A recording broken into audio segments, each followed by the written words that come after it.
Hey guys, we are going to be doing a nighttime kind of galaxy type picture. The video doesn't really show this as bright and vibrant as it is, so make sure you look at the photo on Google Classroom, okay? But I'm going to show you guys how to do some wet on wet applications with some different colors to create your nighttime sky. How to have the light galaxy down the middle, and to do some pine trees near the bottom. Okay, I'm going to be using the student grade watercolors that I have sent you guys so that you know what kind of colors are supposed to be coming up from yours. Now, I'll be using like blues and greens and all that, just like my reference picture. You're welcome to use any color combination that you would like to for this, okay? So I'm going to get some blues. Let me water that down, bring water over here. Let me just get this ready.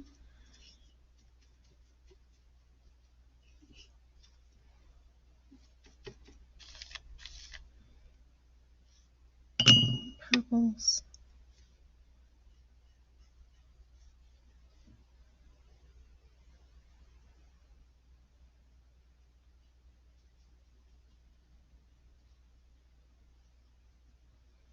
Some greens. I'm going to start off by wetting the top portion of my paper. Don't drown your paper. I'm just getting kind of wet.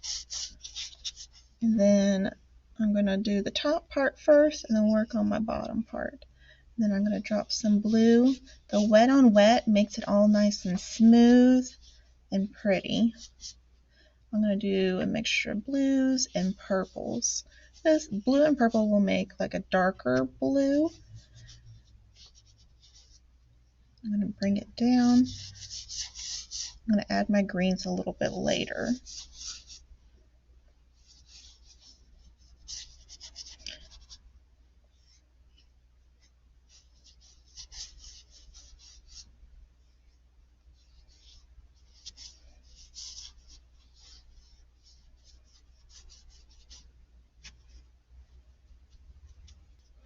Okay, I didn't go to the very edges of the paper just for the purpose of not wanting to get my paper saturated too much.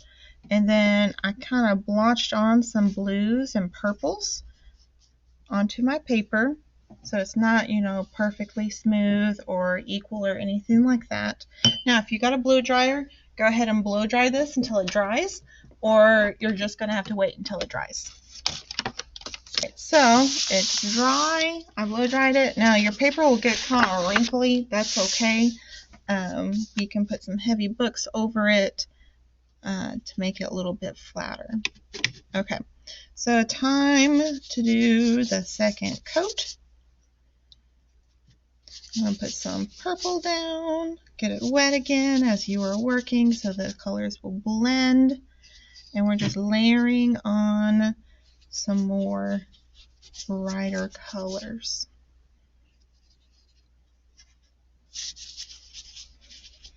Remember, you want to use the lid as your painting palette and not go directly in the watercolor pods, because if you try to get really dark hues all at once and it dries, it's going to dry kind of sticky and gross looking. So you want to have your watercolor watered down, hence the name watercolor. With this one, I'm going to add some darker blotches. Make sure these blotches are bleeding into the water. And this will give your sky something kind of cool. Do some more with the blue too. And see how the colors are bleeding together. All the colors. Okay, so we need to create the galaxy kind of look. All right, so like for example in this one, how it's a little bit lighter down at an angle right there. So I'm going to take a napkin, and while your sky is wet, I'm going to wad it up to like the crusty side, like that. And I'm just going to lift up some of that color.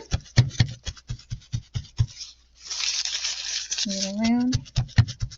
See how it's kind of lifting it up? So it's a little bit lighter down the middle right there.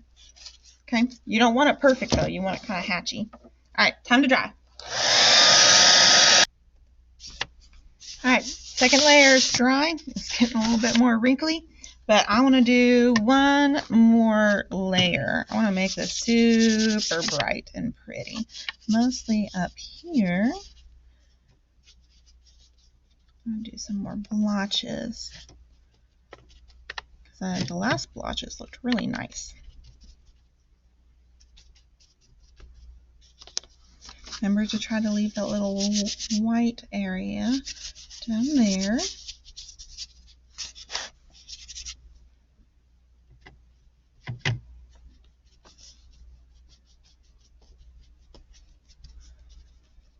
You don't really want to add black to this, because the black will kind of, it doesn't make the sky look pretty. It kind of mucks it up a little bit. So I don't recommend using black. Time to put some blue. Remember, don't drown your paper in water. Not that pretty when it's all drowned. You do want different layers of your colors. Now on this one, I'm going to add some green.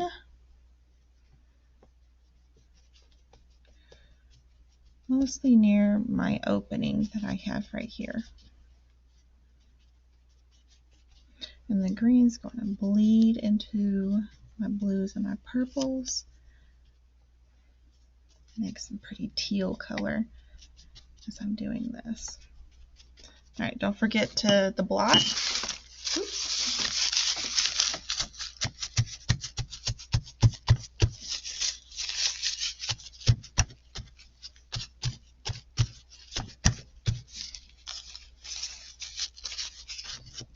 Need a clean up again.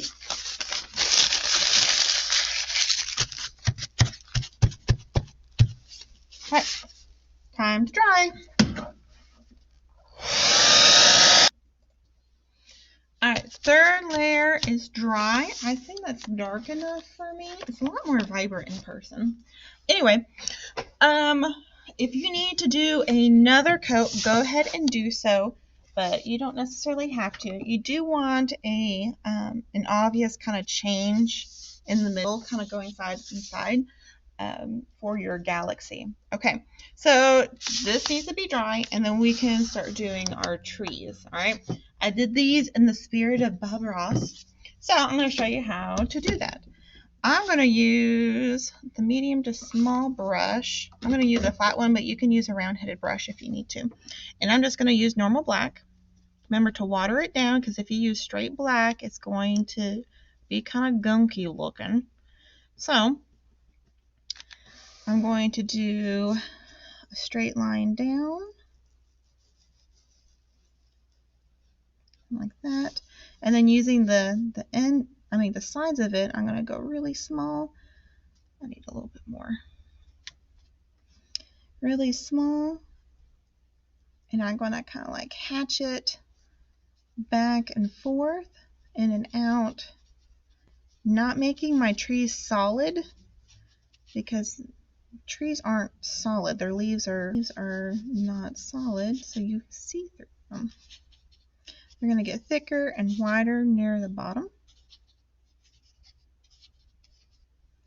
I'm going to make this one just a little bit taller. I like mine a little bit more sparse.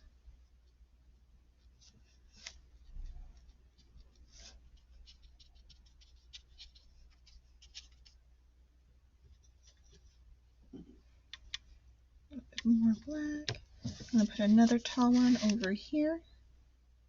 Oop, too much water. Always dab that off.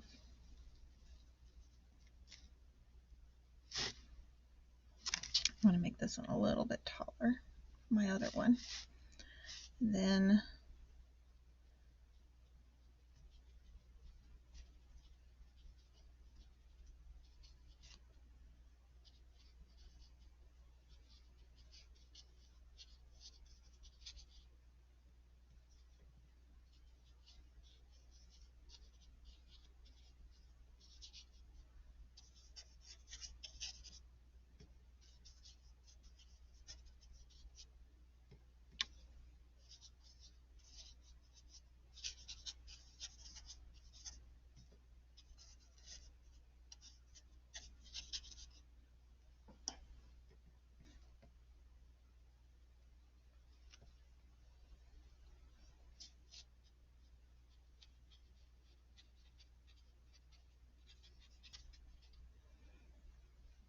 Okay, for the trees behind, I'm going to water down this black to almost a gray. I'm going to do some baby trees back here. And the gray, and not like the straight up black, will make it look like it's in the distance. Have it kind of like disappear behind.